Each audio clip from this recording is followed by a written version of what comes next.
bem, queridos, nós estamos observando a palavra de Deus em Gálatas. Começamos semana passada falando acerca da introdução e hoje nós vamos dar a continuidade.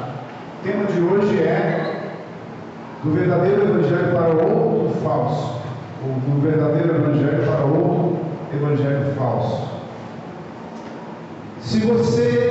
Se alguém te exortar, dizendo que você está entendendo o evangelho de forma errada, o que você diz? O que você diria? Como você age quando ouve alguém falando heresia acerca do evangelho? Antigas heresias e argumentos contra o cristianismo tendem a reaparecer muito tempo depois de haverem sido enterrados. São palavras do Howard Marshall. Ele é professor de exegese de Novo Testamento lá na Universidade de Aberdeen, Escócia. Irmãos, vivemos em uma era que se orgulha da própria independência, da rejeição à autoridade e da adoção do pluralismo. A verdade está morta. Viva a diversidade. É assim o pensamento do mundo que vivemos hoje. A verdade está morta. Viva a diversidade. Neste mundo, às avessas do pluralismo e pós-modernismo, no qual a razão, como árbitro da verdade, foi substituída pelo ponto de vista individual e pela autoridade irrestrita e intocável da experiência pessoal. Os conceitos convencionais foram virados de cabeça para baixo. Mas o Evangelho bíblico é a graça. Aliás, o Evangelho bíblico da graça é algo precioso. Também é graça. O Evangelho bíblico da graça é algo precioso. Nós sabemos disso.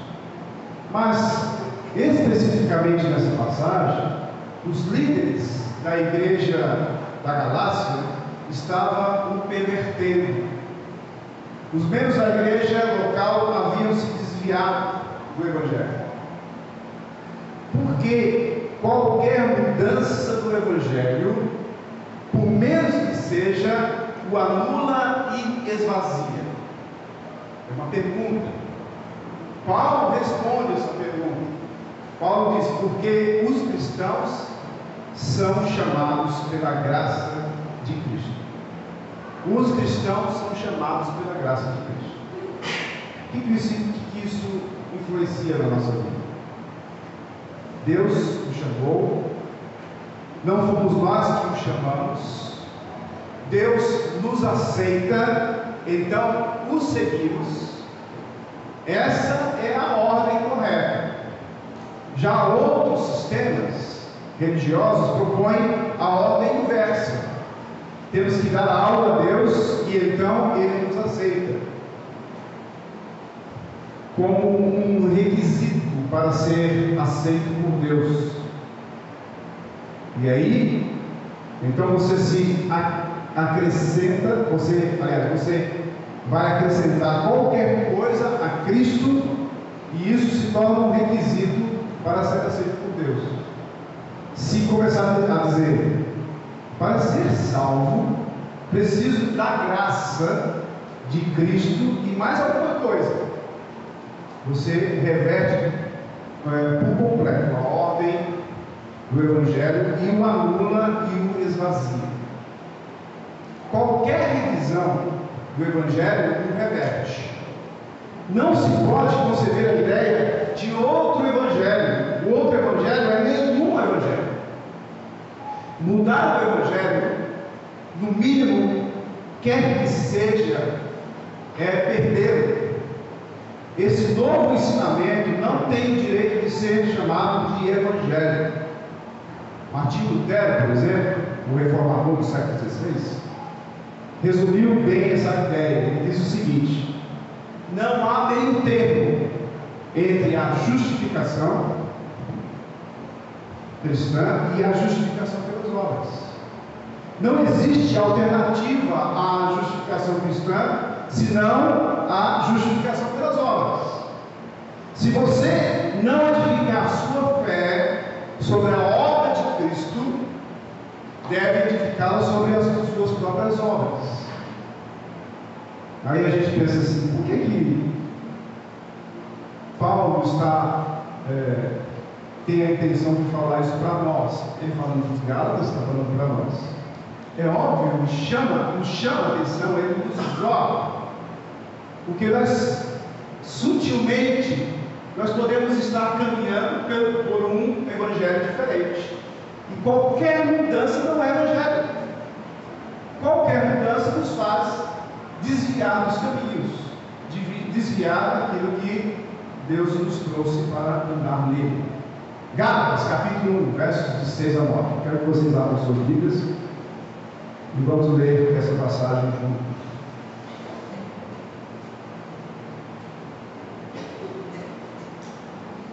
Gálatas, capítulo 1, versos de 6 a 9. Diz assim a palavra do nosso Deus: admira-me que estejais passando tão depressa daquele que vos chamou na graça de Cristo para outro evangelho, o qual não é outro, senão que há alguns que vos perturbam e querem perverter o evangelho de Cristo. Mas, ainda que nós, ou mesmo um anjo vindo do céu, vos pregue evangelho que vá além do que vos temos pregado, seja anátema. Versículo 9: assim como já dissemos, e agora repito, se alguém vos prega evangelho que vá além daquele que recebestes, seja anátema. Vamos orar mais uma vez. Querido Deus e Pai, diante da Tua presença, do Teu grande amor por nós, nós somos falhos em adorá-lo, nós somos falhos em servir-lo, mas precisamos, Senhor, da Tua misericórdia e as promessas que são cumpridas todos os dias, renovando-as a cada dia de nossa vida. E também, ó Deus, pela graça que o Senhor tem derramado em cada um de nós, nos dando graça sobre graça sem merecermos. A maior graça que recebemos a vida verdadeira, a nova vida de Cristo Jesus. Nascemos de novo e somos Teus filhos. Ajuda-nos, Senhor, a Te servir corretamente. Ajuda-nos a fazer a Tua vontade. Nos oriente através da Tua palavra esta noite, através do Teu servo. Perdoa, Senhor, perdoa os nossos pecados, perdoa as nossas falhas, mas o Senhor nos conhece os nossos corações. Ajuda-nos, Senhor, a Te servir melhor. Nos corrija através da exortação da Tua palavra nos nossos corações. É isso que nós te pedimos, agradecemos em nome do Teu Jesus. Amém. Versículos 6 e 7. Pervertendo o Evangelho hoje. O que Paulo combateu, irmãos, em sua época, e contra o que Lutero batalhou na dele, testemunhamos também na nossa. Há de notar que ao longo do tempo moderno, ao longo dos nossos dias, você vai ver que velhas heresias vão voltar, que nós vamos ser atacados constantemente por heresias. No nosso meio, mesmo no nosso meio, sutilmente isso acontece. E a gente tem que estar sempre atento.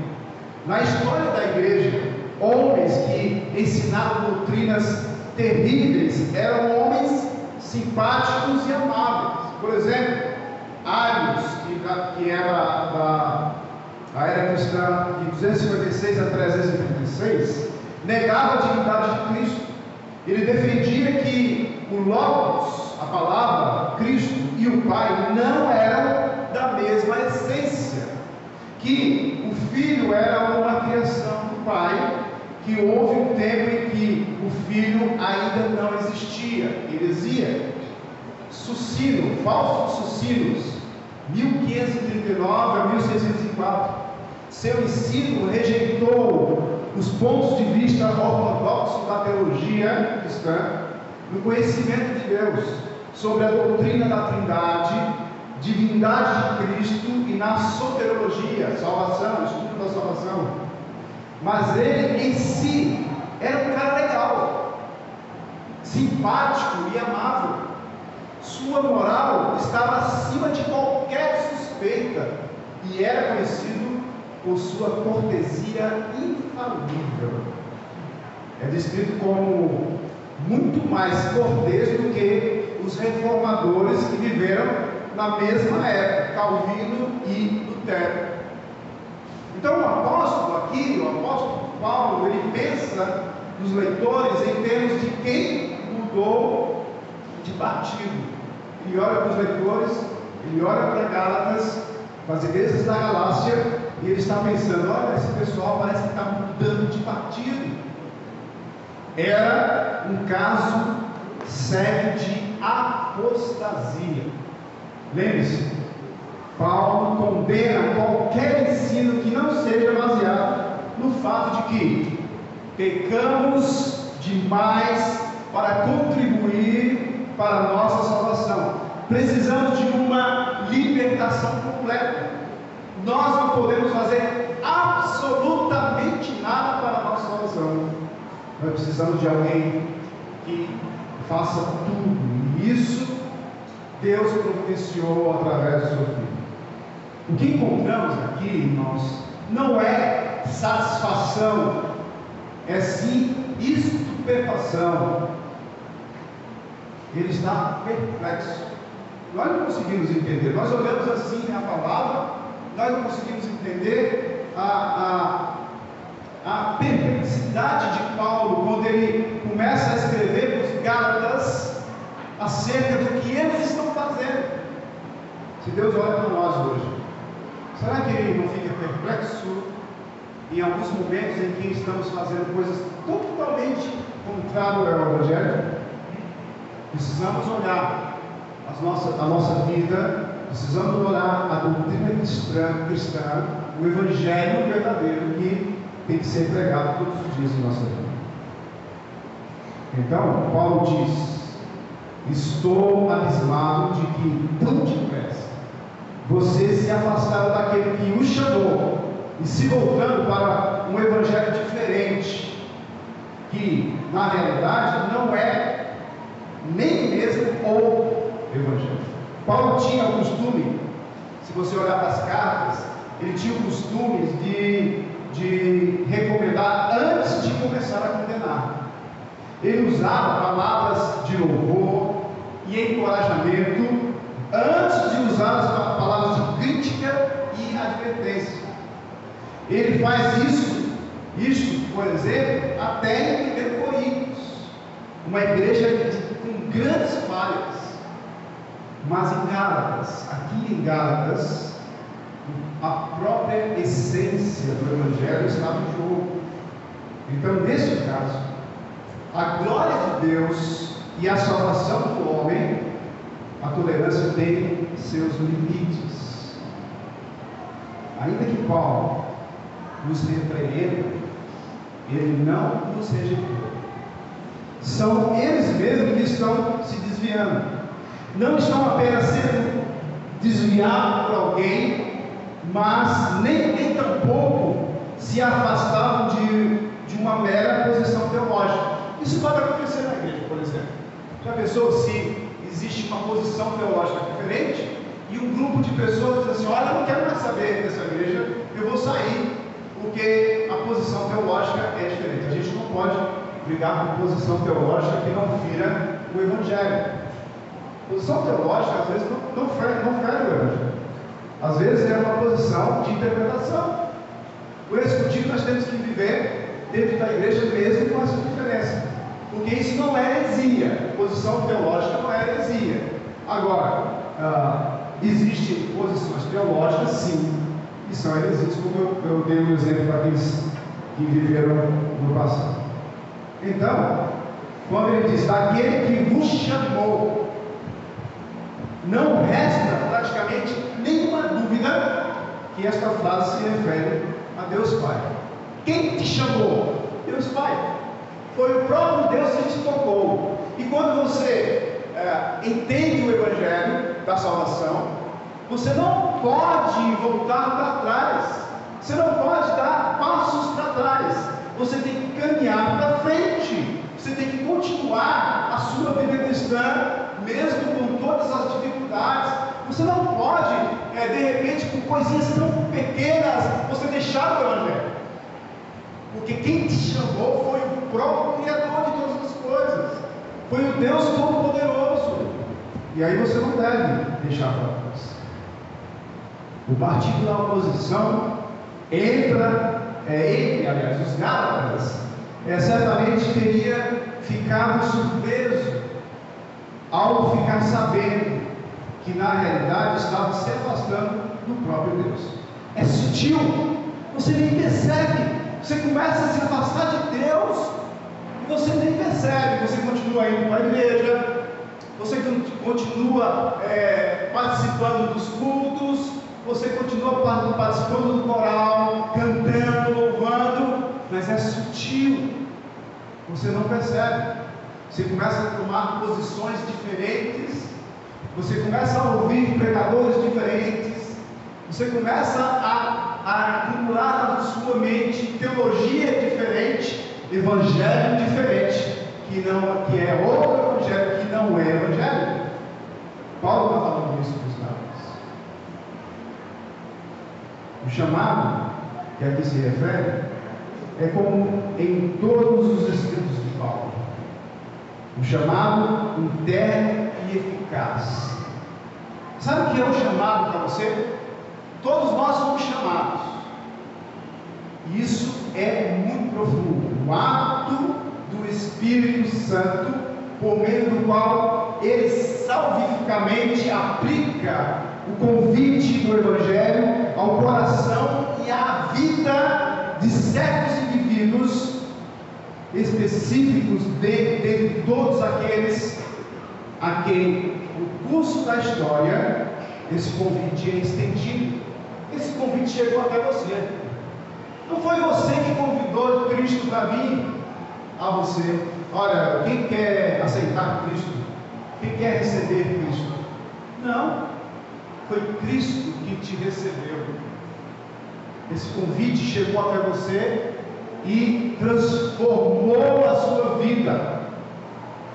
Se alguém discorda, dizendo que no caso dos Gálatas, o chamado não pode ter sido de caráter eficaz, uma vez que eles estavam no processo de afastamento de Deus que os chamara, a resposta é que essa posição só pode ser mantida caso seja demonstrado que os destinatários, os ouvintes, tendo recebido o Evangelho com uma viva e verdadeira fé, em seguida o rejeitaram definitivamente e morreram nesse estado, sem considerarem as admoestações de Paulo contidas nessa carta ou outras advertências subsequentes. Contudo, deve-se lembrar de que a soberania divina não anula a responsabilidade humana. Soberania divina não anula a sua responsabilidade. A nossa responsabilidade é enorme. Eu não posso dizer que Deus fez tudo por mim e agora eu não vou fazer absolutamente nada. Eu não posso ficar parado. Recebi a minha salvação e agora vou ficar nulo. Não, isso não é evangelho. Deus não anula a responsabilidade humana. Portanto, Deus faz cumprir o seu propósito eterno, operando de tal forma, por meio do seu Espírito Santo, nos corações Assim eles atendem aos sinceros apelos que lhes são dirigidos. Uma vez você foi salvo, uma vez você deixou o Evangelho, mas Deus vai te resgatar. Mesmo que você chegue lá no fundo do poço, Ele vai te chamar. Uma chamada para a salvação esta plena e gratuita. Salvação que caminha pela avenida da santificação. Olha, eu fui salvo, agora eu estou em uma avenida da santificação. Eu não fico parado, eu não vou mais. Se eu sou salvo, isso me basta? Não. Ele vai me levar na avenida da santificação. Santificação.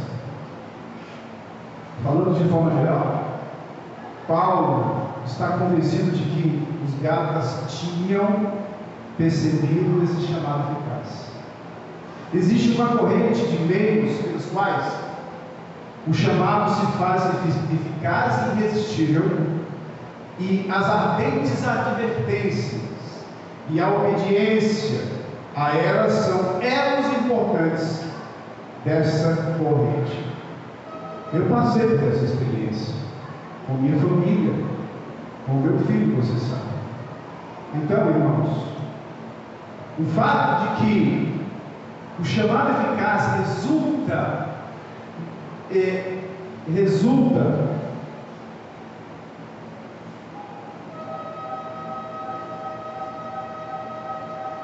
na salvação do pecador é algo que nós não conseguimos explicar. Todos devemos nos esforçar para entrar nele, desenvolver a nossa salvação. Nos esforçar depois que você recebeu Cristo como seu Salvador. A sua responsabilidade é um esforço. A sua responsabilidade é um tipo de sacrifício. Olha, eu preciso abdicar de muitas coisas. Eu preciso ter tempo para Deus. E nesse mundo difícil, arranjar tempo para Deus é algo que parece ser muito difícil. E eu preciso desenvolver a minha salvação. Eu preciso desenvolver a minha santidade. E eu preciso abdicar de valores que outrora eu achava que era o maior valor para mim, e agora o maior valor que eu tenho é a minha salvação. E eu preciso cuidar dela. Porque se eu não cuido da minha salvação, sutilmente alguém vai tentar me levar para trás, para o outro evangelho. A minha própria vida cotidiana me leva assim. Mesmo dentro da igreja, mesmo, imagina alguém que entregou sua vida a Cristo e não lê a palavra de Deus todos os dias, ou não lê a palavra de Deus na semana, ou pelo menos uma vez, ou não faz o seu devocional, não ora a Deus, não vai para os cultos onde há um relacionamento entre Deus e os homens em um relacionamento horizontal e um relacionamento vertical que completa a nossa vida cristã. Então, se nós olharmos por outro lado, as pessoas que persistem em sua desobediência até ao seu último suspiro de vida provam que jamais aceitarão a Cristo como uma fé viva e verdadeira, ainda que nominalmente tenham sido membros de alguma igreja local. Mesmo assim, somos salvos pela fé na obra de Jesus, a graça de Cristo e mais nada. Não existe outra forma. Por exemplo, a gente pode ver 3 exemplos de perspectivas atuais que negam essa ou uma dessas verdades ou ambas. Primeiro, em algumas igrejas ensina-se implicitamente ou explicitamente que você é salvo por meio da sua entrega a Cristo, somado às crenças e ao comportamento certo. As pessoas geram um alto nível nível de espiritualidade. Esse é um erro bem comum nas igrejas evangélicas. As pessoas são desafiadas a entregar uma vida a Jesus e ou convidá-lo a entrar na sua vida. Não é o nível, mas o objeto da nossa fé que nos salva. Olha, eu não vou ser mais espiritual e eu vou ser salvo por causa disso, mas eu sei quem é mais espiritual do que eu, e por causa dele eu coloco a minha fé nele, porque ele fez tudo aquilo que eu não poderia fazer. Vimos isso semana passada na pregação. Então eu não posso depositar a minha fé em mim mesmo e dizer: olha, eu vou andar certinho e aqui eu tenho salvação. Sutilmente isso vem na nossa mente quando nós entramos talvez numa igreja e nós não compreendemos que é realmente o Evangelho, e entramos na igreja e ficamos, e vamos andando uma fé cristã falha, porque nós achamos que devemos cumprir regras, ser mais santo somente, mas sem receber realmente a salvação, e fica se esforçando, depois fica agonizante, dizendo: olha, eu não consigo ler a palavra, olha, eu não consigo orar. O que está havendo de errado?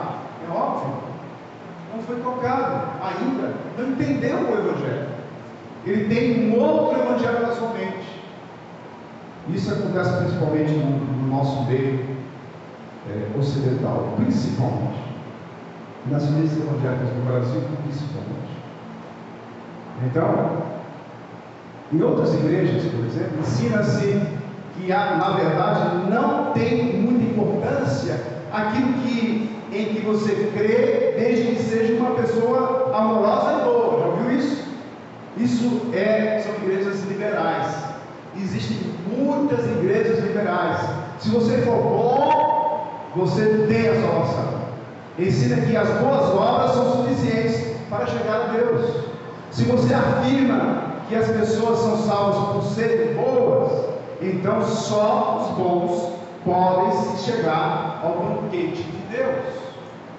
A oferta do Evangelho torna-se exclusiva e não inclusiva. Olha, se eu sou bom, eu estou dentro, mas se eu sou ruim, estou fora. E a gente faz isso e nem percebemos. Fulano é ruim, está fora. Fulano é bom, está dentro.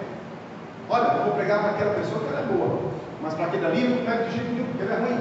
Então a gente já define isso, e isso é um problema sério, que é das igrejas liberais. Se você é bom, você tem a salvação, basta você ser bom. Terceiro, o exemplo é encontrado em igrejas intolerantes, ao extremo, com pequenas diferenças de vestuários ou costumes. Os falsos mestres de Gálatas queriam impor muitas regras, nós vamos ver isso mais na frente, e regulamentos antigos, relacionados com o modo de vestir, com o que comer, ou com observâncias de rituais. Os exemplos modernos de uma igreja semelhante à da Galácia seria a igreja muito autoritárias e ritualísticas e legalistas demais. Então você diz assim: a gente observa igrejas assim, a gente sabe que tem igrejas que são tradicionais, que são conservadoras, que são excelentes igrejas, porque tem a doutrina correta, o evangelho correto e tudo. Mas tem igrejas que são extremamente também conservadoras, mas ultrapassam os limites e se torna uma igreja legalista, ritualística, autoritária. Não pode fazer isso, não pode fazer aquilo, não pode fazer isso, não pode fazer aquilo, nem isso, nem isso, nem isso, nem isso. E você fica travado, você fica mumificado, você fica engessado, você não pode fazer absolutamente nada. E aí essa igreja se torna uma igreja que aos nossos olhos parece ser uma igreja perfeita, porque ela segue direitinho, ela na regra, ela ali na risca, e não sai de jeito nenhum. E quem sair está perdido. Mas muitas pessoas fingem andar nas regras e se tornam hipócritas, e se tornam somente pessoas que aparentemente estão servindo. Nós conhecemos alguns movimentos, algumas denominações assim. Infelizmente existem. Nós não podemos ser assim. Nós devemos olhar para o Evangelho verdadeiro. A gente precisa ter cuidado. Tenha em mente que essas igrejas são mais evidentes dos três exemplos que analisamos, portanto, menos perigosa. O primeiro e o segundo são muito mais predominantes que a arriscada. Essa última a gente consegue chegar mais, mas os dois primeiros exemplos são sutis demais, e você pode estar se enveredando por esse caminho, sem perceber. Segundo, pegando o evangelho falso, versículo 8, note as exortações e ameaças que o próprio apóstolo Paulo faz. Paulo, ele prossegue, ainda que nós, os representantes humanos de Deus, eu, Paulo, e meus cooperadores, ou um bom anjo que desça dos céus, na radiante luz de sua perfeita santidade, começasse a pregar-nos qualquer outra boa nova, diferente e, portanto, contrária ao Evangelho que nós anteriormente, na primeira viagem missionária e na segunda, no início, na primeira etapa da segunda viagem missionária, nos pregamos, que eu mesmo, meus auxiliares e aquele anjo seja condenado, seja anátema. Paulo está falando. A pergunta é: como assegurar que o Evangelho que nós cremos é de fato verdadeiro? Você sabe que o Evangelho que você crê é verdadeiro?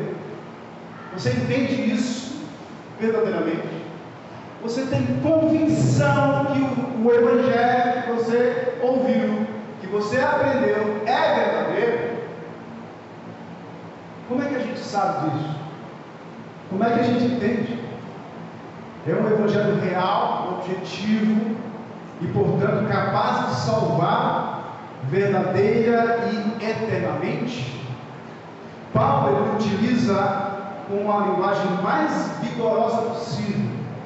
Ele usa o plural para julgar todas as afirmações de verdade, sejam elas externas, de mestres, de escritores, pensadores, pregadores, ou internas, sentimentos, sensações, experiências. Esse padrão é o Evangelho que ele, junto com os outros apóstolos, com A maiúsculo, receberam de Cristo e ensinaram, o qual é encontrado nessa carta e em todo o restante da Bíblia. Não julgamos a Bíblia por nossos sentimentos ou convicções.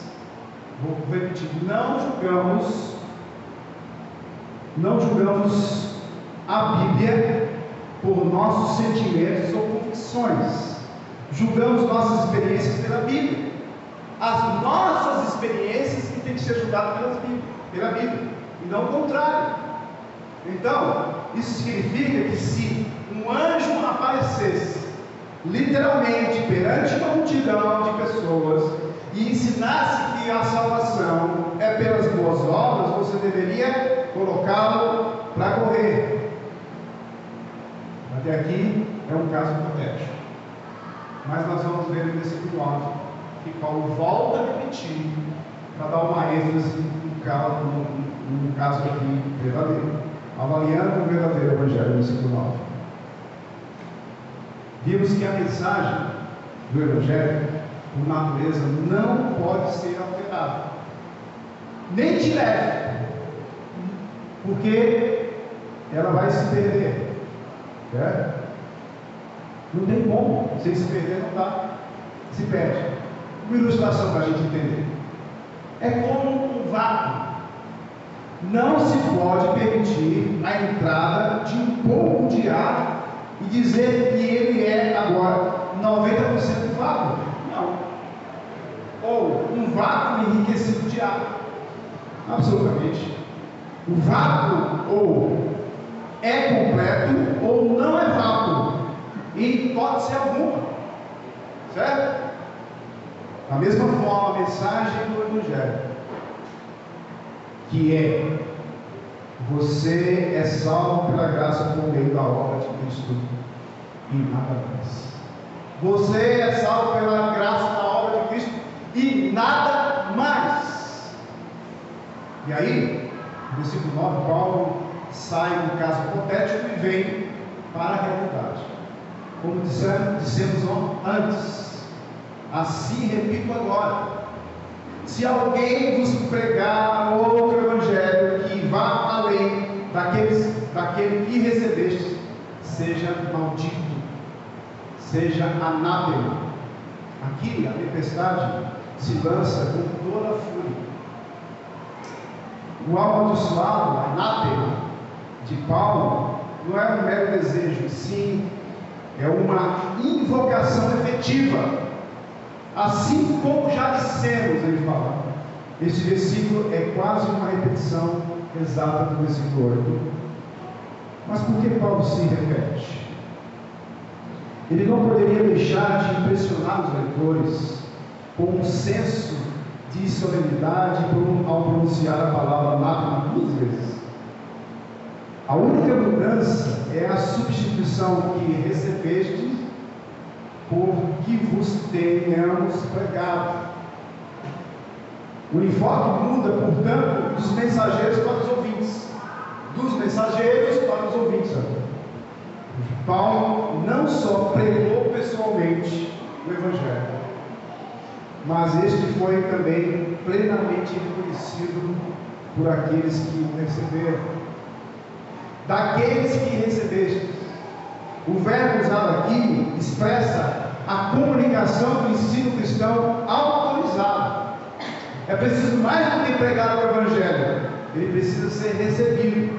Então, se eu prego o Evangelho para você, não adianta nada se você não receber. O Evangelho pregado tem que ser recebido. Quando Paulo pregou com propriedade, eles receberam. Você ouviu o Evangelho e você o recebeu. Se você o recebeu, aí sim o Evangelho tornou-se uma realidade para você. Se você não quer saber de nada do Evangelho, você ouviu, passou por um lado, pelo ouvido, saiu pelo outro, você não mudou a sua vida, você não impactou a sua vida, você não tem uma perspectiva diferente agora, você não recebeu. Pregar e receber. Eu falo, alguém escuta e absorve. O poder de persuasão, nós vimos isso semana passada, não é a principal questão, porque o poder da palavra é através do próprio Espírito de Deus que toca os nossos corações. Não é o locutor com a sua forma de falar que vai persuadir aquele que ouve, mas é a autoridade imbuída em Cristo Jesus é que faz a palavra chegar ao seu coração e dividir aquilo que não era dividido, não poderia ser dividido. Transforma a sua vida, modifica o seu ser. Você nasce de novo porque você recebeu. Os Gálatas haviam recebido a palavra, mas estavam se desviando dela. O processo da transmissão é completo somente quando os homens reconhecem que a mensagem pregada é o Evangelho de Deus. E uma vez que isto tenha sido feito, não tem desculpa para desviar-se. Não há desculpa para você desviar dos caminhos do Senhor. Se você ouviu a palavra, ela penetrou no seu coração, ela faz parte da sua vida, modificou a sua vida e agora você vai deixá-la. Não é coerente, é insano. Você pode ter momentos de dificuldades. Você pode ter momentos de tristeza. Você fica abatido com circunstâncias difíceis. Nós somos falhos, nós somos temerosos, nós somos incapazes de reconhecer verdadeiramente o poder de Deus na nossa vida. Se fôssemos capazes de reconhecer a vontade e misericórdia do Senhor nosso Deus, nós seríamos diferentes. Mas Deus sabe o seu coração. Ele sabe que você é frágil. Ele sabe que você é tão frágil que em qualquer momento você pode se desviar do caminho dele. Mas Ele te segura, Ele te preserva, Ele leva você até a linha de chegada. Ele vai cuidar de você, mesmo nas quedas, mesmo nas decepções, nas desilusões da vida. Ele vai estar com você todos os dias. E aí, o apóstolo, como representante plenamente autorizado de Cristo, está pronunciando a maldição sobre os judaizantes, que estavam cometendo o terrível crime de chamar verdadeiro evangelho de falso e de substituir o evangelho verdadeiro, salvífico, por um destrutivo e perigoso. Isso quer dizer, irmãos, que alterar o evangelho é brincar com a vida e a morte eternas. Mas significa também, em sentido muito prático, que medo, ansiedade, culpa, sentimento de condenação e maldição sempre estarão atrelados a diferentes evangelhos, mesmo nesta vida. Como vemos mais adiante, ou veremos mais adiante, até os cristãos experimentam às vezes um senso de condenação. Isso acontece porque estão confiando em outros evangelhos, e a gente não percebe. Outras maneiras de fazer, de merecer a salvação. Este mundo é mau, nós vemos isso no versículo 4, ainda consegue influenciar os que creem, sutilmente consegue influenciar. Você se desvia, você sofre, você faz coisas que você não quer fazer. Paulo passou por isso. Paulo passou por essa angústia, e ele teve que se esmerar, ele teve que se entregar, ele teve que esvoar o seu próprio corpo para poder vencer, para poder enxergar o que é mais importante.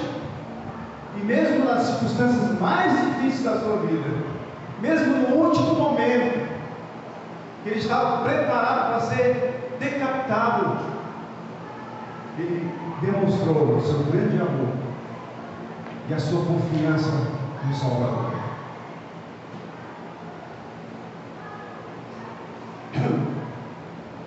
Agora conseguimos enxergar o que Paulo adota, porque ele adota uma linguagem tão intensa e severa, porque ele sabe que os Gálatas não devem deixar o evangelho. Ele sabe a importância que tem o verdadeiro evangelho.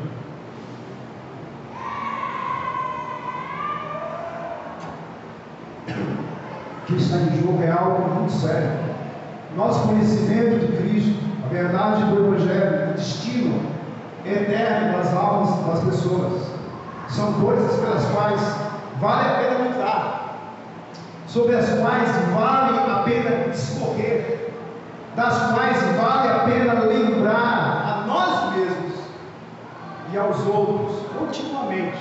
Olha, você tem que exortar o seu irmão, você tem que dizer para ele: não se afaste do evangelho, cuidado com a sua vida. A franqueza de Paulo, a franqueza rude de Paulo é por amor. Ele é um apóstolo com A maiúsculo, que ama o Senhor, o evangelho do Senhor e o povo do Senhor. Se amarmos como ele amou, entenderemos por que ele escreveu como escreveu e seremos gratos por isso. A nítida distinção que Paulo faz entre o evangelho verdadeiro e o falso também tem aplicabilidade para os dias atuais. Com certeza. Do que nós podemos refletir com tudo isso, aprender com tudo isso. Qual a importância da verdade do evangelho para você? Como isso é demonstrado em sua vida?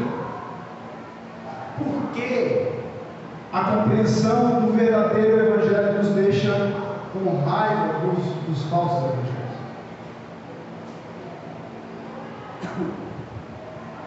Em qual dos três perigos modernos do falso evangelho você ou sua igreja poderia cair com maior facilidade? Se querem viver de modo digno, irmãos, o conhecimento do evangelho não pode ser apenas memorizar. Olha, eu decorei tantos versículos. Não é só isso. A gente às vezes vangloria porque sabe mais o versículo decorado. Isso não vale nada para Deus. O que vale é que esses versículos estejam no seu coração e haja em sua vida. É importante memorizar assim, mas tem que ser completo. Memorizar e colocar no coração. Mas tem que ser mostrado em nossa maneira de pensar. Olha, eu aprendi os versículos. Eu sei que ele diz, eu posso dizer todinho, decorado, mas ele tem que mudar a nossa maneira de pensar.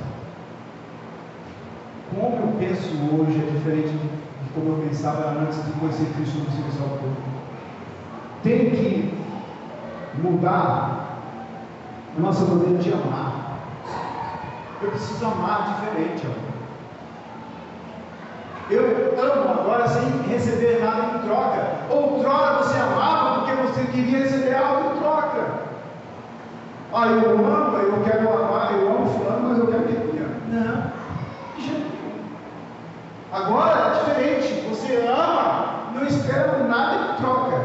Agir, eu preciso agir sem esperar nada. Eu preciso ouvir mais. Deus tem nos ensinado. E às vezes nós queremos falar mais do que ouvir mais. Cultuar, eu preciso cultuar a Deus em espírito e em verdade. Eu preciso colocar me colocar na presença de Deus com o coração conquistado, com o coração quebrantado, com o coração agradecido a Deus. Eu preciso louvar com intensidade, o meu coração com alegria. Eu preciso também expressar a finalidade última do ser humano. Qual é a finalidade última do ser humano? Glorificar a Deus acima de todas as coisas. Glorificar a Deus acima de todas as coisas. Se eu não direcionar a minha vida para fazer, para chegar a essa posição de ter a integridade, a convicção que eu preciso glorificar a Deus acima de todas as coisas, eu não entendi ainda o Evangelho. Eu poderia estar seguindo o Evangelho falso. E Deus, na sua infinita sabedoria, graça, bondade e misericórdia, Ele resgatou Paulo, virou ele do avesso e nos deu a condição de ler aquilo que Deus quer que nós leiamos e aprendemos através das palavras que Paulo registrou nas Escrituras, para a honra e glória do nome do Senhor, para a honra e glória para sempre do nosso Senhor e Salvador Jesus Cristo. Amém. Amém. Senhor nosso Deus e Pai, que a tua bondade, misericórdia e graça nos alcance, nos dê sabedoria para sermos diferentes todos os dias da nossa vida. Que nós venhamos a entender o verdadeiro Evangelho. Que esta igreja seja uma igreja voltada para o Evangelho, para fazer cumprir aquilo que o Senhor tem nos ensinado, na qual o Senhor edificou a sua igreja, e nós estamos inseridos nela, para voltarmos aos 4 pilares importantes que aprendemos hoje pela manhã. Que nós venhamos a ser evangelistas, que nós devemos voltar para edificar uns aos outros nesta igreja, que nós possamos adorar o Senhor em espírito e em verdade, que nós possamos também, em ação de graça, fazer ação de obras que favoreçam primeiramente aqueles que estão dentro da igreja, para depois também levar um alento àqueles que estão fora da igreja, com a tua palavra que modifica e transforma a vida de cada ser humano deste mundo. Deus esteja nos abençoando, nos dando sabedoria, e a tua misericórdia se renove a cada dia, em nome do nosso Senhor e Salvador Jesus. Amém.